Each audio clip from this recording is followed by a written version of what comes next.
बिस्मिल्लाहिर्रहमानिर्रहीम अस्सलाम वालेकुम। यहाँ पे हम नाज़रीन आपको विज़िट करवाएंगे आज एक बाग का, जो कि यहाँ के निगरान हैं। उनसे हम पूछते हैं कि ये बाग को कितनी देर पहले लगाया था इन्होंने, तो अब इसमें कौन सी ये सब्ज़ी उगा रहे हैं और इसका फल कब लेते हैं ये, उसके बाद इसका क्या प्रोसेस होता है। अस्सलाम वालेकुम जी। वालेकुम सलाम।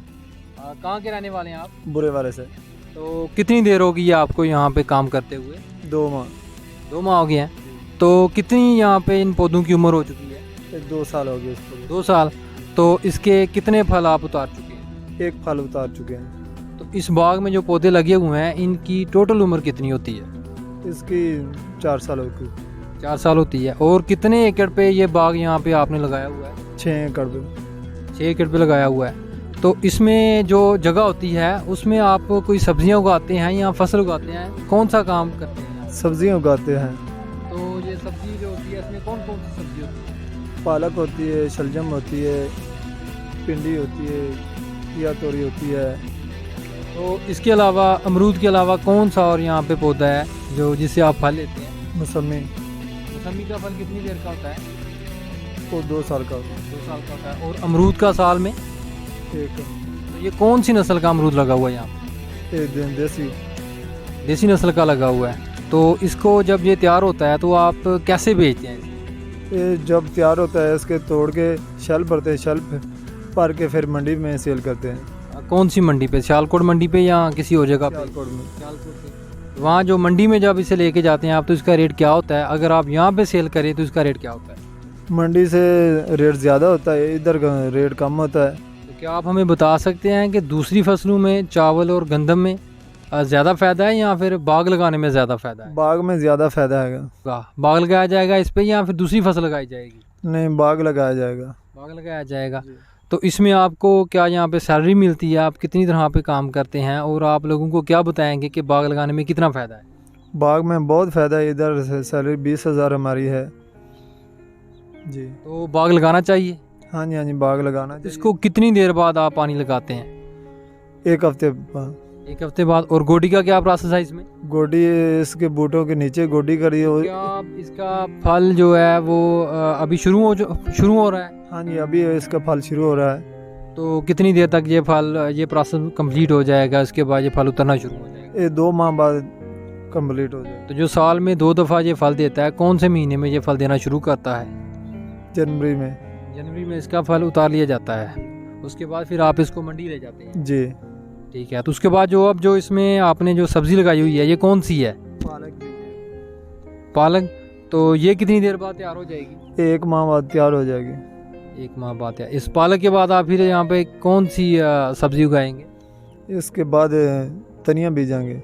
अगर इसमें आप कोई दूसरी फसल लगाते हैं तो वो कामयाब नहीं होती? नहीं, वो भी कामयाब हो जाती है। इसमें गंदम या चावल आप लगाते हैं तो क्या वो आप फसल ले सकते हैं उनसे? अच्छा। हाँ जी, वो भी ले सकते हैं। इधर बस शौक है सब्जियां बीजने का और बाग का। तो मैक्सिमम आप ये बता सकते हैं कि एक बाग में 1 एकड़ में अगर बाग लगाया जाए अमरूद का, तो कितना खर्च आएगा उसका साल का? ये बहुत खर्चा आ जाता है जिस तरीके भाई खाद। आप हमें मैक्सिमम बता देना कौन कौन सी खाद उसमें डाली जाती है, स्प्रे कब होता है, तो गोडी कब होती है और पानी कब लगाया जाता है, ताकि हमारे दोस्तों को पता चल सके कि कौन सा वो काम करें कि बाग लगाने से पहले उनको पता हो।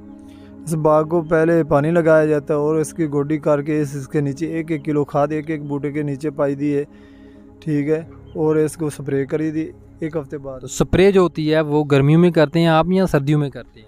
गर्मियों में भी करते हैं, सर्दियों में भी करते हैं। मौसम देख के मौसम के हिसाब से स्प्रे करी दिए भाई। जो सर्दियों में फल उतारा जाता है उस पर स्प्रे बहुत कम होती है, आप करते हैं? हाँ जी, हाँ जी, स्प्रे करते हैं। जो सर्दियों गर्मियों में फल लगता है अमरूद को, उस पर कीड़े की वजह से स्प्रे की जाती है, तो स्प्रे का कोई नाम आप बता दें? स्प्राइट करने हैं और ट्राई करने हैं। तो उसके बाद कोई और कोई नहीं, बस यही 2 खाद कौन सी इस्तेमाल करते खाद यूरिया और DAP करते हैं इस्तेमाल। हैं? जी बहुत शुक्रिया आपका हमें मालूमात देने का।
जी, तो शाह साहब आप हमें बताएंगे कि ये कौन सी नस्ल की भेड़ें हैं? ये भेड़ें कजली नस्ल की रखी हुई हैं। तो ये आपने कहाँ से ख़रीदी थी? ये सियालकोट से, कुछ बजवात से, कोई समड़ियाल से ख़रीदी हैं। तो एक भेड़ की क्या कीमत है कम अज़ कम? एक भेड़ की कीमत 50,000 है। 50,000 है। इसमें जो बकरियां हैं वो दूध देती हैं? जी, बकरी दूध देती है। तो इनको आप कौन सा चारा चराते हैं या कोई इसमें इनको कोई भूसा वगैरह डालते हैं? इसको तूड़ी पाते हैं और वंडा इस्तेमाल करते हैं। शाम को दिन ही इसको चारा डालते हैं। चाला जब आप इनको चराते हैं तो कितने टाइम से लेके कितने टाइम तक? सुबह 8 बजे से 12 बजे तक। 12 बजे 1 घंटा रेस्ट है, 1 घंटे के बाद फिर 2 बजे बाद 5 बजे तक। जब ये आप यहाँ पे इनको लेके आते हैं तो लेके आते हैं यहाँ पे आप इनको, इनके लिए स्पेशल ये कमरा बनाया हुआ है, इनके लिए शेड बनाया हुआ है यहाँ पे। तो इस पे कम अज़ कम कितनी आमदन होती है आपको इन बकरियों से? इस बकरियां और भेड़ों में बहुत आमदन होती है। इसके बच्चे होते हैं और दूध देती हैं। तो जब इनको आप सेल करते हैं तो कहाँ पे करते हैं? सियालकोट में, समड़ियाल में। तो यहाँ पे एक बकरी की कीमत क्या होगी? बकरी की 50,000 की। 50,000 होगी। ठीक है जी, बहुत शुक्रिया आपका हमें मालूमात देने का।